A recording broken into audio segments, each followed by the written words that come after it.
क्या आप जानते हैं साल में 2 बार क्यों मनाई जाती है रामनवमी? चलिए जानते हैं। भारत में साल में 2 बार रामनवमी का पर्व मनाया जाता है। पहली चैत्र नवरात्रि में और दूसरी शारदीय नवरात्रि में।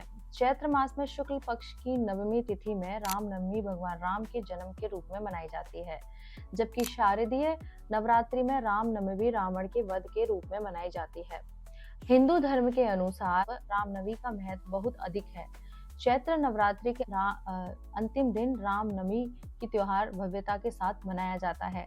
इसी दिन भगवान विष्णु ने अपने मानव रूप में पृथ्वी पर भगवान राम के रूप में अवतार लिया था। हिंदू धर्म ग्रंथ के अनुसार भगवान श्री राम का जन्म अयोध्या राज्य में शुक्ल पक्ष में तिथि को हुआ था। हिंदू पंचांग के अनुसार इस दिन चैत्र महीने के दौरान चंद्रमा की पूर्णिमा का चरण था।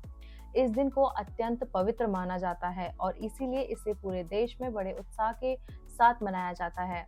जहाँ तक भगवान राम के व्यक्तित्व की गणना करने वाले सभी पारंपरिक शास्त्रों और पाठों में रामनवमी का विशेष महत्व बताया गया है। हिंदुओं के सबसे पवित्र धर्म ग्रंथ भगवान राम के जन्म की कहानी बुराई पर अच्छाई की जीत का प्रतीक है। अयोध्या के राजा दशरथ और उनकी 3 रानियां द्वारा किए गए अनुष्ठान के बाद भगवान राम का जन्म अयोध्या के सूर्यवंशी राज्य के उत्तराधिकारी के रूप में हुआ था। भगवान राम भी श्री हरि विष्णु जी के 7वें अवतार माने जाते हैं, इसलिए श्री राम का जन्म का महत्व काफी अधिक है। भगवान राम का जन्म दिवस बहुत प्यार और कृतज्ञता के साथ मनाया जाता है। लोग भगवान राम एक आदर्श पुरुषोत्तम के रूप में देखते हैं। भगवान राम ने लोगों को राम राज्य के सिद्धांतों के तहत एक आदर्श जीवन जीना सिखाया। यही कारण है कि आज भी देश भर के हिंदू भगवान राम को अपना आदर्श मानते हैं और उन्हें पूजते हैं। यह त्योहार हिंदुओं के लिए बहुत महत्व रखता है क्योंकि यह भगवान राम के न्यायपूर्ण स्वभाव और उनकी धार्मिकता की शिक्षाओं का प्रतीक है। इस दिन देश भर में कई अलग अलग अनुष्ठान किए जाते हैं।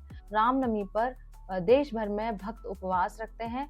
भक्त भगवान राम को उनकी कथा सुनाकर या रामायण सुनकर उनका स्मरण करते हैं। देश के कुछ स्थानों पर रामलला की भव्य झांकी भी निकाली जाती है। इस दिन भगवान राम और देवी सीता का विवाह भी कराते हैं। इस अनुष्ठान को सीताराम कल्याणम कहा जाता है।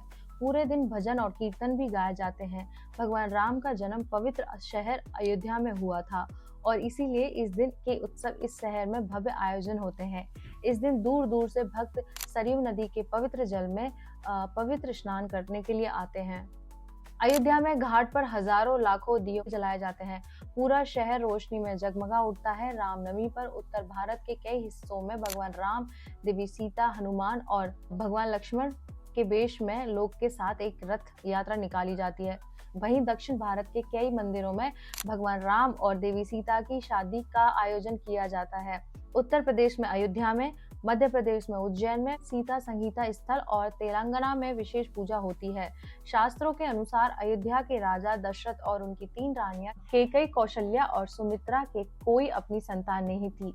तब वह ऋषि वशिष्ठ के पास गए और अपने उत्तराधिकारी के रूप में पुत्र प्राप्ति की प्रार्थना की। ऋषि ने उन्हें पुत्र प्राप्ति यज्ञ करने की सलाह दी। यज्ञ के सफलतापूर्वक संपन्न होने के बाद तीनों रानियों को प्रसाद के रूप में खीर दी गई। चैत्र मास की शुक्ल पक्ष की नवमी तिथि को यज्ञ के बाद शीघ्र ही तीनों रानियां गर्भवती हो गई। इसके तुरंत बाद सबसे बड़ी रानी कौशल्या ने भगवान राम को जन्म दिया और कैकेयी ने भरत को जन्म दिया और सुमित्रा जी ने लक्ष्मण और शत्रुघ्न जी को जन्म दिया। प्रत्येक व्यक्ति को भगवान राम द्वारा दिखाए गए गुणों का अनुकरण करना चाहिए और ईमानदारी के साथ जीवन जीने का प्रयास करना चाहिए। उनके हृदय की पवित्रता हमें दिव्य होने का सही अर्थ सिखाती है। उनके पद चिन्हों पर चलकर मानव अस्तित्व को उनके सर्वोच्च स्थान पर ले जा सकते हैं। हर हर महादेव, जय शिव शंभो।